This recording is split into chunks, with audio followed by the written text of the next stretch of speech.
사이다 무비튼. 내 이름은 임신혜. 그날 나는 산부인과 정기검진을 받기 위해 지하철을 타고 병원으로 향했다. 정기검진은 초기에는 4주에 한 번이었다가 2주에 한 번으로, 말기에는 일주일에 한 번으로 짧아졌다. 검진날이 짧아지면서 사랑스러운 우리 아기를 만나기 위한 카운트다운이 시작된 것만 같아서 기분이 들떴다.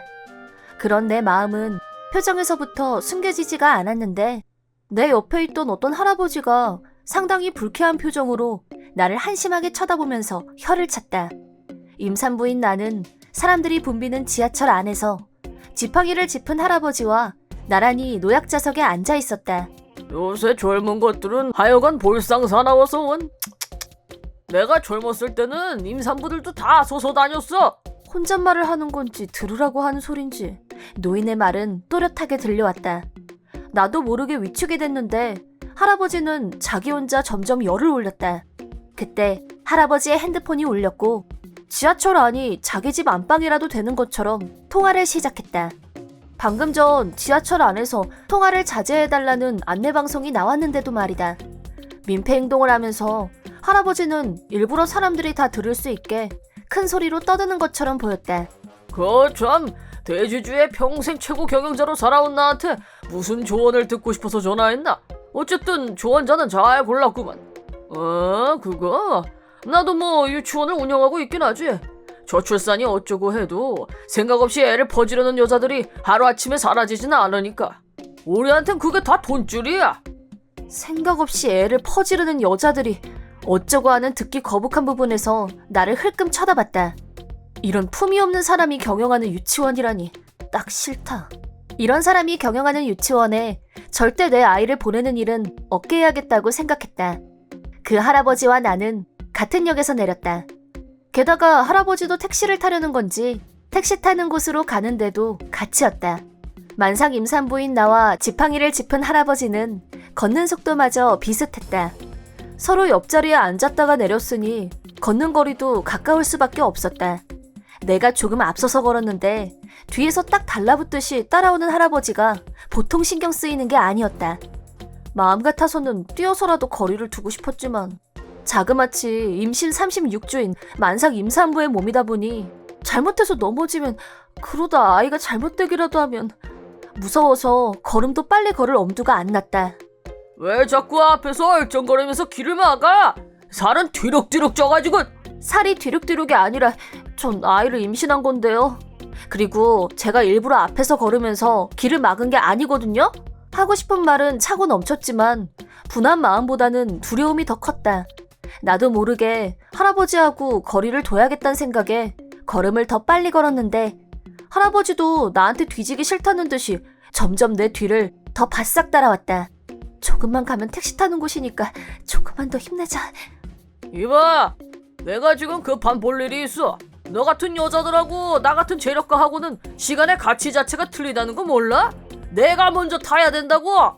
노인은 자기한테 걸리적거리는 나를 제치려고 자기 지팡이를 내 발에 걸었다. 나는 반사적으로 배를 움켜잡으면서 바닥으로 쓰러졌다. 유산을 할 정도로 심각한 상황은 아니란 느낌이 들었다. 그렇다곤 해도 너무 놀라고 무서워서 한동안 몸이 움직여지질 않았다. 그 와중에도 노인의 지팡이는 마치 아무 일도 없었다는 듯이 규칙적인 소리를 내며 멀어져 갔다. 괜찮으세요? 잠시 후 친절해 보이는 여자분이 나를 잡고 일으켜 주었다. 네, 괜찮아요. 여전히 정신이 멍한 나한테 여자분이 먼저 인사를 해왔다. 저는 명백희라고 해요. 정말 괜찮으신 거예요? 네, 사실 너무 놀라고 무섭긴 했는데. 그러셨겠죠. 저도 엄청 놀랐어요. 미리 막았어야 되는데 제가 괜히 죄송하네요.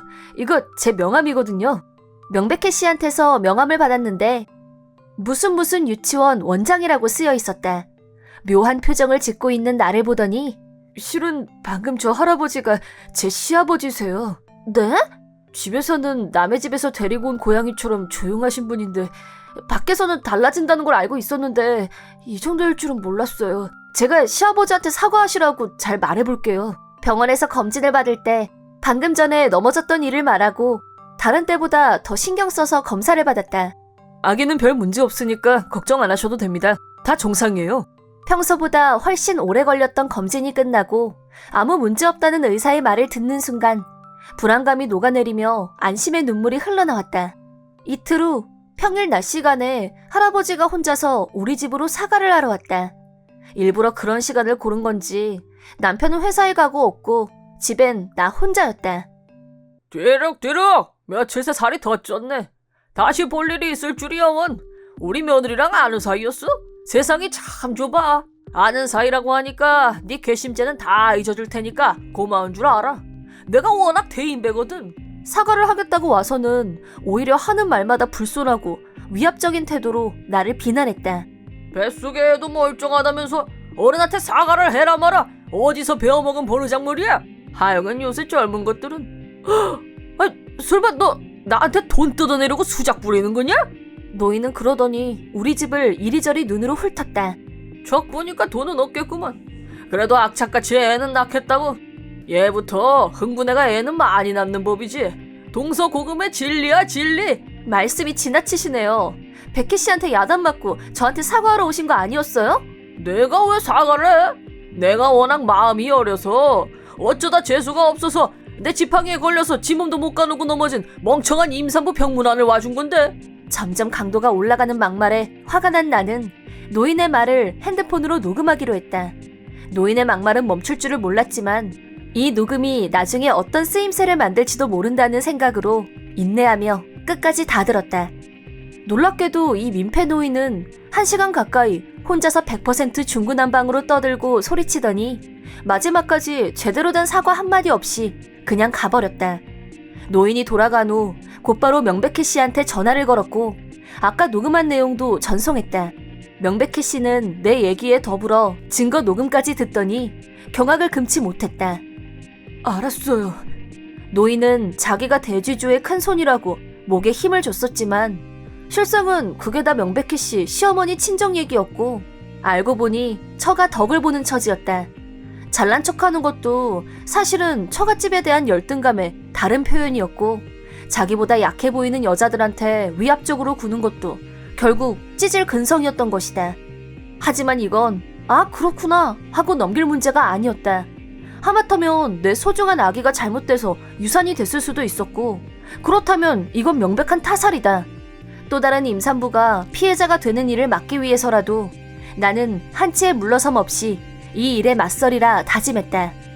며칠 후 명백희 씨는 할머니한테도 이 일을 말했는지 이번에는 명백희 씨, 노인, 할머니까지 셋이서 같이 우리 집에 찾아왔다.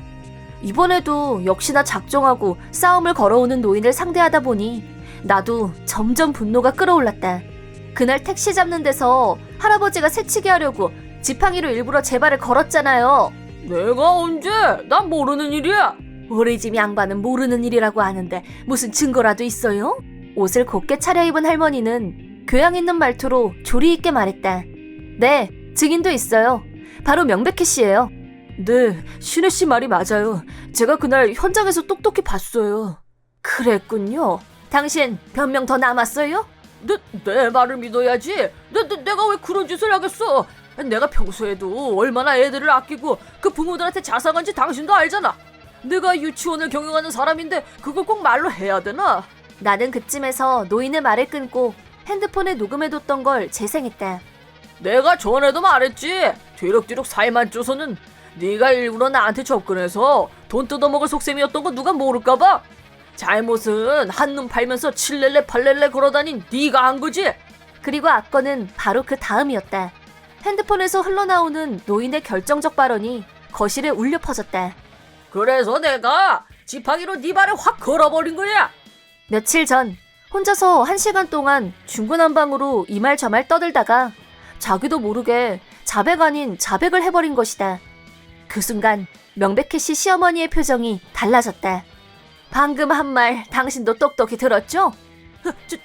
잠깐만. 저건 그냥 한 말이야. 진심이 아니라고. 잘못했어. 사과는 내가 아니라 임신혜 씨한테 해야죠. 임신혜 씨가 사과를 받아들이지 않는다면 나도 용서할 수 없어요. 내가 미안하게 됐어. 그땐 내가 기분이 좀 안 좋아서 나도 모르게 그만 실수를 한 건데. 기분이 안 좋아서 임산부 발을 걸어서 넘어지게 했는데 그게 실수라고요? 그걸 지금 변명이라고 하세요? 전 절대 용서할 생각 없어요. 한 번만 봐줘. 눈 딱 감고 한 번만. 우리 집사람 성격이 대쪽이라 한 번 내뱉으면 끝까지 간다고. 상대 골라가면서 말 바꾸는 거 절대 용서 못해요. 그만 가세요. 당장 제 집에서 나가세요. 그 후로도 노인은 툭하면 찾아와서 화해를 요구했지만 일부러 집에 없는 척하기도 하고 바로 쫓아버렸다. 그리고 한 달도 안 돼서 노인은 자기 부인한테 진짜로 이혼을 당했다고 한다. 버림받은 노인이 마지막까지 붙잡고 늘어진 게 유치원 경영권이었는데 부탁이야 임신혜 씨. 나 한 번만 살려줘. 내가 그동안 돈을 빼돌린 게 집사람한테 들켰어.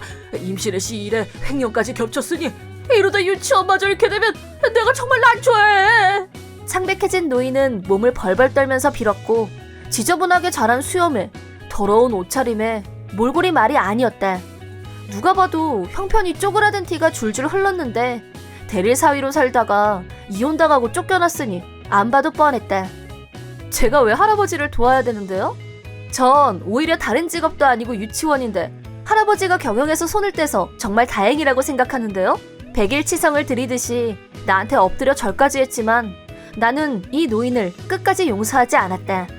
임산부를 깔보는 사람한테 아이를 맡긴다는 건 상상도 할 수 없었다. 이런 형편없는 가치관을 가진 사람이 교육자라니 분명 언젠가 큰 문제를 일으킬 거란 생각을 지울 수가 없었다. 나는 이 한심한 노인이 자신이 한 소중한 생명을 먼지보다 가볍게 업신여겼던 죄가 얼마나 큰지 깨닫고 후회하길 바랄 뿐이다. 미안. 제발 용서해줘. 못합니다. 이번 영상은 어떠셨나요? 재밌게 보셨다면 구독, 좋아요에 댓글까지 달아주시면 감사하겠습니다. 그럼 다음 영상에서 만나요.